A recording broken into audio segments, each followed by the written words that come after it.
Welcome to today's episode of Money Talk with Skyler Fleming. Today, we have a great conversation with Bob. He's going to be talking all about some of the key chapters from his book that he wrote for his family. He wanted to leave a legacy in the form of his financial knowledge, and we're going to dive right into that. It's going to be a fantastic conversation.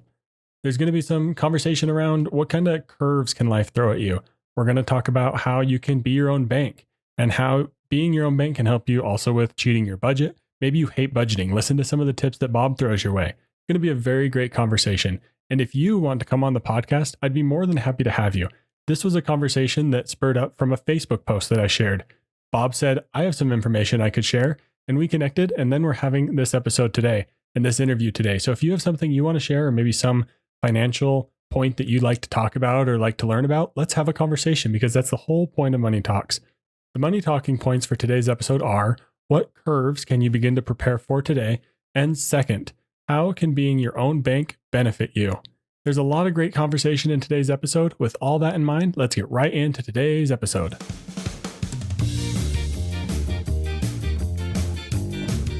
You know, we don't talk about money enough. It's a topic that gets ignored for some reason, even though it plays a role in everyone's day-to-day life. Well, this issue is what brought Money Talk with Skyler Fleming to reality. I know you're probably busy and don't have time to research and learn about all the things that go into personal finance, but that's where this podcast, Money Talk with Skyler Fleming, comes into play. I'm your host, Skyler Fleming. I'm here to do the research and learn all the extra stuff about personal finance. The goal is just to simply get us talking about money. So let's get talking.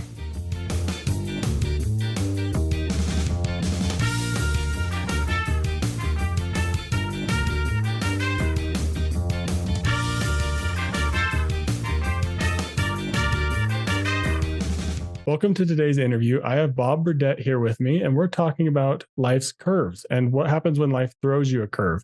Bob, I reached out to you on Facebook. I had reached out through the Choose FI group that's local to us and said, hey, I just want to talk to some people about money. And that's what led you to comment, and we connected, and here we are. So this is exciting for me. Bob, do you want to go ahead and introduce yourself to everyone? Sure. I'm old and retired now. I've been retired for about 7 years.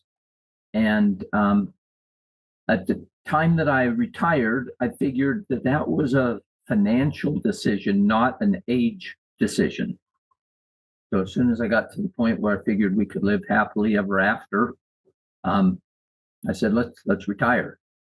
Awesome. About 7 years ago. Cool. And one of the things that connected us that's inspiring a lot of our conversation is you mentioned you're writing a book, right? Yeah, I have written a book. It's now finished. The purpose of that book was just to leave kind of a roadmap for my kids. So when they're ready to start investing, that they could have at least one roadmap to follow. Yeah, that's really cool. I think that's really inspiring to leave a legacy in that kind of a way, because often we talk about leaving these large sums of money, but like you're writing down your thoughts and your little bit of a guide to investing. I think that's really awesome. Yeah. The last thing I wanted to do was dump a bunch of money onto kids when I die and have them be left with no guidance as to what to do with it. No know-how. Yeah, there you go. That's fantastic.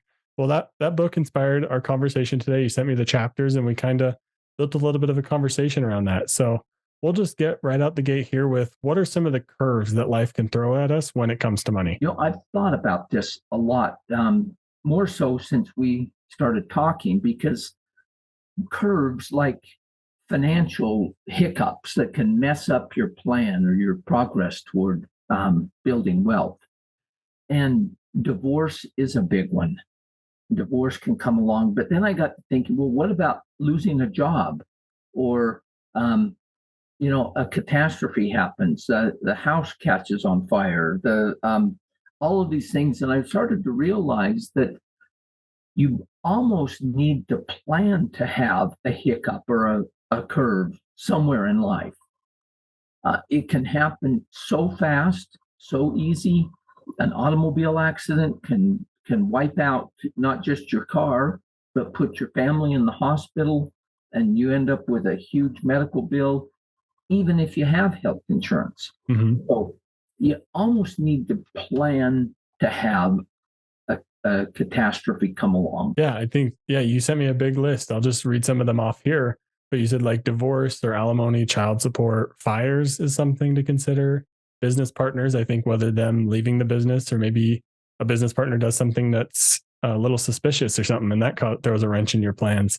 There's you mentioned criticisms by people you respect, which I'd like to follow up here on in a second. But there's major medical expenses, like you said, an automotive accident or something, or some sort of injury, bankruptcy, or bad investments. Let's go back to the criticisms by people you respect. Yeah, how can that impact us in terms of a curve? Oh, that's the hardest thing, because everybody has advice to give to you, especially if you're young. Everybody's got advice, and very few people are good at money management. And so when you have someone who's not good at managing their money, giving you advice, and they're telling you how wrong you are for what you're trying to accomplish, that can trip you up or stop you from pursuing what you feel is the correct way to build wealth. Yeah. And I think that even launches like a whole conversation around like unsolicited advice. Because I even found like when I was diving into money and I was going down that rabbit hole of all the different podcasts and YouTube channels, I was telling all my friends and family about all these different things. Like, you got to be doing this, you got to be doing this. And then I realized I needed to back off. They just didn't really want to hear it. So I think it goes both ways. Yes. Yes. And that's probably why I don't make my kids sit down and listen to me preach to them about money, because they're all in different stages of life. And they just need when they're ready, they'll be open to receive it. Yeah. If you want to start preaching, that's why you got to start a podcast. That's when you can just sit here and tell people what you think. So yeah, I think that's great. I think the criticisms in both directions can kind of derail you, because if you, like you said, your example was someone who maybe doesn't know that much about money telling you what you should be doing with your money. That can be something where you're like, well, are they right? Or like you start considering it, you start thinking about it, and then maybe it causes you to change your plan because you need to be spending more because all of your friends are, or something like that. So you got to just be aware of those little curves. And of course, there's always the emergencies. Do you think an emergency fund is essential? I did for a long time, and I don't have an emergency fund now. And I know that might sound foolish, but I have what I call Plan A, which is what I expect to happen. And then I have Plan B, which is a backup plan. Mm-hmm. And then I have Plan C, which is a backup to the backup. And I have Plan D, which is, again, one more Mm-hmm. backup. And so I don't have an emergency fund per se. Yeah. But if I had to, I could put my hands on $30,000 in cash in a matter of 2 days. Yeah. And I think that's the whole, I would say, premise behind financial independence, is that freedom to be able to say, yeah, I don't have to have that money sitting in cash, but there's enough that I can make it work. Like, I think that's one thing that maybe we don't give ourselves enough, like we don't realize it enough, is that there's time. Like things aren't just, you aren't going to be bankrupt instantaneously. You have time to, like you said, you have a few days to go get that money you need. Yeah. Awesome. Well, that's an interesting point. I expected you to come out and say, yes, you got to have an emergency fund, but I love it. Like, that's why these money talks are so important, is so that we can hear all these different ideas that each other have. Awesome. Well, one of your chapters is about becoming your own bank. Can you explain that principle a little bit to me? Oh, I love this principle, because it's very common that expenses will pop up that you don't have to pay for every month. One of them I know, we're going to spend some money at Christmas time. Mm-hmm. I know that Christmas comes along about every December. It's kind of magic. Just happens. Yep. And so given that fact, I figure out that how much money do I want to spend every December for Christmas? Mm-hmm. And of course, my budget has gone up as my family's grown bigger. But as it sits right now, I take money and stick it into a savings account every month for Christmas. Mm-hmm. It's earmarked for Christmas. Now, it's not a separate Christmas savings account. It's one savings account, but all the Christmas money goes in there every month. The same thing happens with car insurance. Mm-hmm. I don't pay car insurance every month. I pay it every 6 months when the premium is due. I'm not going to pay their extra fee to get on their monthly payment plan. So I stick money into savings every month for car insurance. Well, when our kids were young, school clothes was a thing that would would happen about every August. Well, if I know that those things are coming and I'm saving up for it, let's say the school close every August, but I don't have enough all saved up to pay for the school close when they come due or when they're needed. I can borrow from my Christmas fund and buy the school clothes in August when they're needed. And then as I keep paying back the money for school clothes during September and October and November, magically the Christmas fund gets restored. Yeah. So it sounds to me like you're almost setting yourself up as like you have this just general savings account that you earmark with all these things. And then you try to hit these goals. And if you hit them, great. But also you give yourself some flexibility. Yes. So including there, we have a vacation fund, Christmas, car insurance, our home insurance, property taxes, and income tax. And all of those get funded into that one savings account every month. Yeah, that's fantastic. I love this idea of really it's just you're saving money and then that gives you so many opportunities, like I just said. But it gives you opportunities where if you don't hit a savings goal, you have backup money. It's like you're not living paycheck to paycheck is really what it comes down to, is you're not even worried about a paycheck because you just have that savings there. Yeah, and it's nice if you can set that up to where a portion of your paycheck goes into that savings account automatically, so you never have to worry about it. Yeah, Automatic Millionaire is one of my favorite books, and it just talks about the power of just take that little bit of money, you won't miss it. Your life will adjust. You'll figure out how to live on the rest of it, and then suddenly you're going to find yourself with a very valuable 401k, or you're in your case like a vacation fund, or that yearly goal is always getting hit. Is this being your own bank? Is this something that everyone can do? And how does it benefit people that once they get it set up? Well, have you ever known anybody to go to a payday lending place? Heard of it, yeah. You ever seen what interest they charge? Too much. That's all I know. When they say they charge 10% interest, what they're saying is it's 10% per week. Have you figured out the annual percentage rate of that? Not off the top of my head, but I'm sure that'd be crazy high. 520% per year. That's more than double. Like that's nuts. Yeah. So why would you go to a place like that if you could be your own bank and you can borrow to cover short-term things or short-term shortages and pay no interest? In fact, actually earn a little bit of interest. Yeah, especially now with some savings account rates going up, it's a much better situation to be in. It's getting better. Yeah, and I do think like this is totally possible for everybody. Like you're saying, just set up your paycheck automatically, figure out those numbers, and then let that savings account build, and you're going to start hitting some of those goals. And then you'll get to a point. One of my favorite things that my wife and I are able to do is we budget solely based off last month's income. So all of our paychecks just go to one savings account. And then when it's time to budget for the month, we're able to move it. And that's the money we have to budget. So we are never worried if a paycheck shows up late, which is, I know, something that can stress out a lot of people, especially if you're living paycheck to paycheck. Isn't that a great feeling? Yeah, I honestly call it like it's like the first phase of financial independence, where you don't have to worry about a paycheck. You're not completely independent from your job, but you're independent from a day-to-day standpoint. Yes. It's fantastic. And I think this being your own bank is something too, that you just borrow from yourself. You use your own savings account to pay for things. I think that's fantastic. But let's talk about cheating the budget. That's another key point in your book. Most people hate budgeting. They think it's a 4-letter word, but your book talks about cheating the budget. What does that mean? Oh, my favorite topic. So we have this savings account where we're putting money aside for vacation. And right now we've got, I can tell you, I've got a spreadsheet up here. We've got about $4,000 saved up for vacation, and we're going to go on vacation. We've already got one plan. But since we're going to be gone from our home, we don't have to use the money that we have in the budget for food at home. So if I can use that money on vacation and not pull the $4,000 out of savings, then what am I left with at the end of the month? Yeah, that 4,000. We had a great vacation, but we didn't have to rob all of the money from savings. So I cheated our monthly budget by using it to pay for something where the cash is already sitting in savings. Yeah.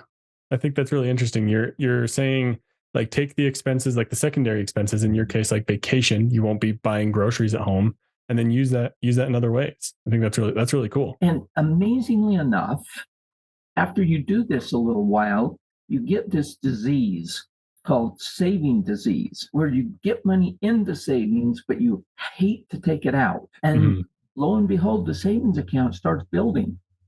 It gets bigger and bigger and bigger. Yeah. And the bigger it gets, that's the more opportunities. That's when you're becoming your own bank. That's when you don't have an emergency fund because you're in a place where you're financially independent. And like you said, it's a financial decision and not necessarily an age decision to retire. Like you hit that number because of these things that build and build on each other. So exactly. yeah, this has been a fantastic conversation. Did you have anything else around your book that you wanted to add? Well, I've looked at it in detail, and I probably ought to write a supplement to it, because everybody that's read the book says, well, you didn't tell me where to invest. And the reason that's not included in the book is because that changes from time to time. Where to invest is something that you've got to get a handle on for your own personal needs. And if someone says, oh, you should invest in T-bills because that's the safest place to put your money. Well,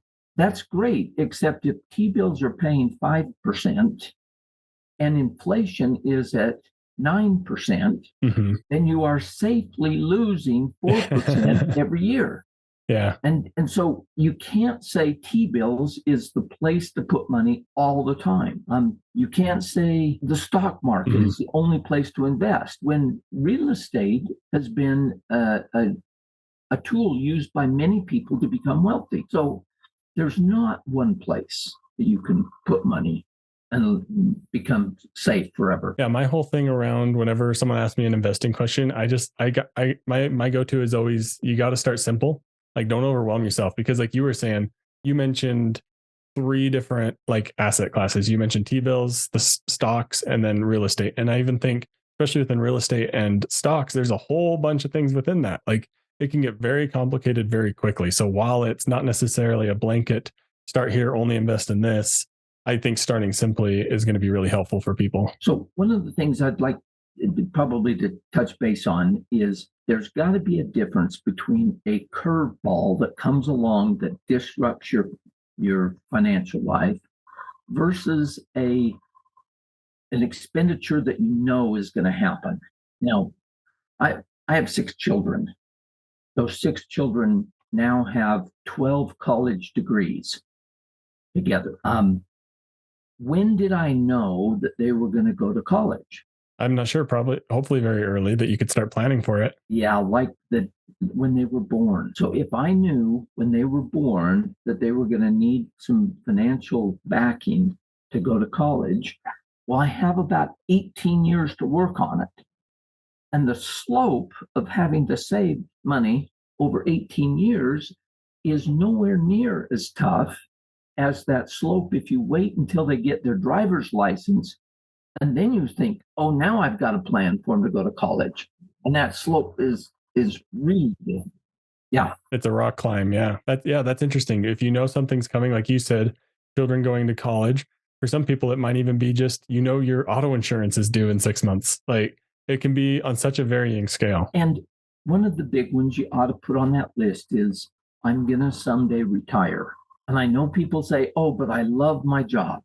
I love what I do. I'm never going to retire. Well, that may not be your choice. A buddy of mine just had a stroke, and he is struggling now to learn how to walk again. If retirement was not in his plan, it just got dumped into his plan unexpectedly. Yeah, now it's the only plan, because you can't those things don't have to be curveballs, is what you're getting at too, is that you can start planning for it, that if it does happen earlier or kind of unexpectedly, there's at least a little bit of a foundation there. Nothing feels more comfortable than being totally prepared for something that comes along. Yeah. I think that's perfect. I love that. There's nothing feels better than being prepared. I love that. I think that's a fantastic place to wrap up our conversation. I think we went all over, from a bunch of different curves that we might expect to how they're not really curves. And if you're being your own bank and using your budget wisely, you can be prepared for that. Bob, what's the name of your book? And then we'll make sure people can find it online. It's Getting Rich in America. I think you'll have a tough time finding it online because it's been privately published and was never intended to be sold. It was intended to be a gift to my kids to help them to do what we've done. Awesome. Well, yeah, then we'll use this podcast as a resource. And then if people have questions, I'll direct them to you. They're more than welcome to reach out to me, and then we can get connected with people, because I think that's the fun part, is that we get to have conversations with each other and continue to learn and grow from each other. And Bob, thanks for joining me on today's episode. Hey, good to see you.